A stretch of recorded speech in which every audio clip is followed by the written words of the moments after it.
রাত্রে মানুষ যখন ঘুমে যায়, তোমার বিবি যখন ঘুম যায়, তোমার ছেলে যখন ঘুম যায়, তুমি নিশি রাত্রে ঠান্ডা পানি দিয়ে ওযু বানিয়ে নামাজের মুসল্লায় বসে তুমি আবার যখন ডাক দাও, রব্বুল আলামিন, পৃথিবীর কোনো মানুষ আমার গুনাহ সম্পর্কে জানে না, তুমি আমার গুনাহ সম্পর্কে জানো। আমি এমন গুনাহ করেছি আমার বিবি জানে না, বিবি গুনাহ করেছে আমি জানি না। আল্লাহ তুমি সব কিচ্ছু জানো, হে আমার প্রভু তুমি আমাকে মাফ করে দাও।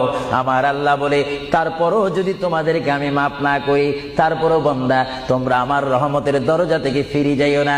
আমি তোমাদেরকে হুকুম দিচ্ছি, ওয়ালাউ আন্নাহুম ইয যালামু আনফুসাহুম জাউকা, বান্দারে যদি গুনাহ করে ফেলো আমার রহমত থেকে মুখ ফিরিয়ে তুমি চলে যাইও না।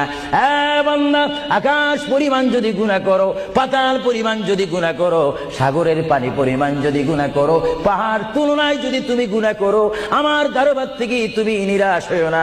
বান্দা, আমি তোমাকে একটি রাস্তা বাতাই দিচ্ছি, একটি পথ তোমাকে আমি দেখাই দিচ্ছি। সেই পথটি কোন পথ তোমরা জানো?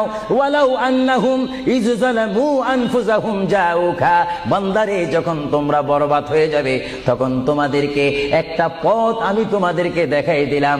সেই পথটির নাম হচ্ছে আমার রাসূলের মদিনা। জুড়ে বলেন সুবহানাল্লাহ।